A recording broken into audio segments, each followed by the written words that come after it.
আসসালামু আলাইকুম, hello everyone. চুলায় এত সহজে যে ব্রাউনি তৈরি করা যায় এই রেসিপি না দেখলে আপনারা বুঝবেনই না। এত মজা ছিল এই ব্রাউনিটা, অবশ্যই রেসিপি ট্রাই করবেন এবং কমেন্ট বক্সে জানাবেন। তো আমি এখানে রুমের স্বাভাবিক তাপমাত্রায় থাকা একটা ডিম নিয়ে নিয়েছি। এখানে আমি ৭০ গ্রাম চিনি মেপে নিয়েছিলাম। এটা আমার হাফ কাপ থেকেও কিছুটা কম হয়েছে, আপনারা নিশ্চয়ই স্ক্রিনে দেখেই বুঝতে পারছেন। তো এরপর আমি এখানে আনসল্টেড বাটার নিয়েছি ৫০ গ্রাম, এটাও আমি মেপে নিয়েছি। তো এটাকে আমি ডাবল ব্রয়লারে গলিয়ে নিব। এছাড়া এখানে আমি ডার্ক চকলেট নিয়েছি ৭০ গ্রাম, সাথে মিল্ক চকলেটও রেখেছি আমি। আপনারা চাইলে পুরোটা ডার্ক চকলেট দিয়েই করতে পারেন। দিয়েছি খুব সামান্য লবণ। আপনারা যদি সল্টেড বাটার ইউজ করেন সেক্ষেত্রে অবশ্যই লবণটাকে স্কিপ করবেন। এখানে আমি কোকো পাউডার নিয়েছি ১২ গ্রাম। ১২ গ্রাম বলতে এখানে আপনারা 2 টেবিল স্পুন কোকো পাউডার নেবেন। এরপর আমি এখানে নিয়েছি ৩০ গ্রাম ময়দা। ৩০ গ্রাম ময়দা আমার এখানে 1/4 কাপ বরাবর হয়েছে। আপনাদেরকে আমি গ্রামের মাপের সাথে কাপের মেজারমেন্টটাও বলে দিচ্ছি, যাতে করে আপনারা যারা আপনাদের কাছে কিচেন স্কেল নেই আপনারা এভাবে আন্দাজের উপর ভিত্তি করে বা মেজারমেন্ট কাপ দিয়ে মেপে দিতে পারেন। তো এদিকে কিন্তু আমি আমার চকলেটটাকে ওভেনে গলিয়ে নিয়েছি। সাথে আমি এখানে ইনস্ট্যান্ট কফি দিয়েছিলাম ৫ গ্রাম, মানে ১ চা চামচের মতো।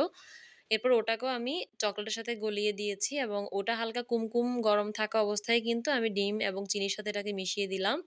এদিকে আমি আমার বাটারটাকেও গলিয়ে নিয়েছি, সেটাও কিন্তু এখানে দিয়ে দিয়েছি।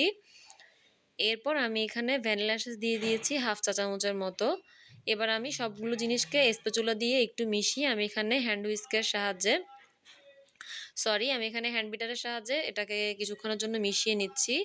তো হ্যান্ড বিটার দিয়ে আপনারা খুব বেশিক্ষণ এটাকে মেশাবেন না, জাস্ট চিনিটা গলে যাওয়া পর্যন্তই মিশিয়ে নেবেন, কারণ ওভার মিক্স হয়ে গেলে কিন্তু ব্রাউনি ভালো হবে না।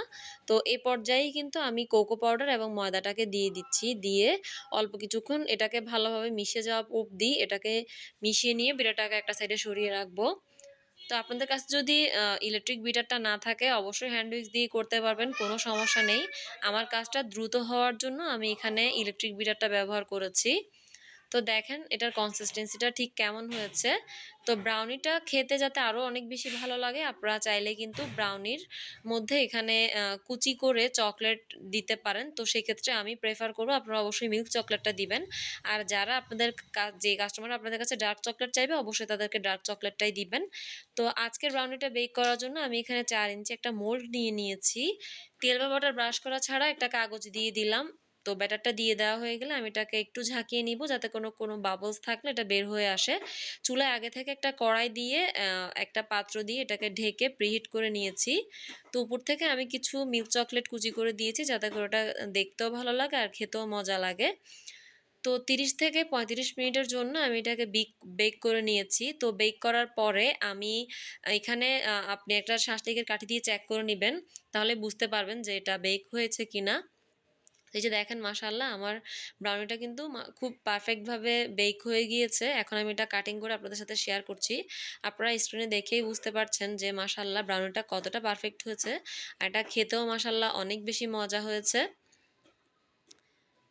তো ব্রাউনিটা কিন্তু এভাবে খেতেই কিন্তু অনেক বেশি মজা। তারপরেও আমার কাস্টমার যাতে আরও অনেক বেশি পছন্দ করে, এজন্য আমি এই ব্রাউনিটার সাথে খাওয়ার জন্য কাস্টমারকে ব্রাউনি সস দিয়েছি, চকলেট গানাশ, যেটা দিয়ে খেতে এটা আরও অনেক বেশি মজা লাগে।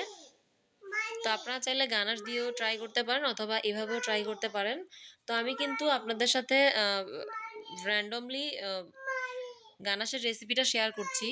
আপনারা ৫০ গ্রাম ডার্ক চকলেটের সাথে ৫০ গ্রাম হুইপ ক্রিম মিশিয়ে এটাকে গলিয়ে নেবেন, তাহলে কিন্তু খুব সুন্দর কনসিস্টেন্সির একটা গানাশ আপনারা পেয়ে যাবেন।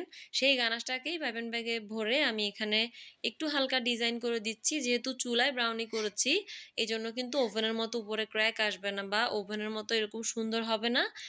এই জন্যই মেইনলি জাস্ট এটা আকর্ষণীয় মনে হয়, এই জন্যই উপর থেকে গানাশটা দেয়া। এখন আমি আমার কাস্টমারের জন্য এই ব্রাউনি বক্সটাকে সার্ভ করব। খুব সুন্দরভাবে সবগুলো ব্রাউনিকে কিউব কিউব করে কেটে নিয়েছি এবং এটাকে আমি এখন সার্ভ করে দিচ্ছি। সেম রেসিপি ফলো করে বাসায় বানাবেন। কেমন হয়েছে কমেন্ট বক্সে আমাকে অবশ্যই জানাবেন। আমার কাছে তো অনেক বেশি মজা লেগেছে। আজ এ পর্যন্তই, দেখা হবে অন্য কোনো দিন অন্য কোনো ভিডিওতে। সে পর্যন্ত ভালো থাকবেন, সুস্থ থাকবেন। আল্লাহ হাফেজ।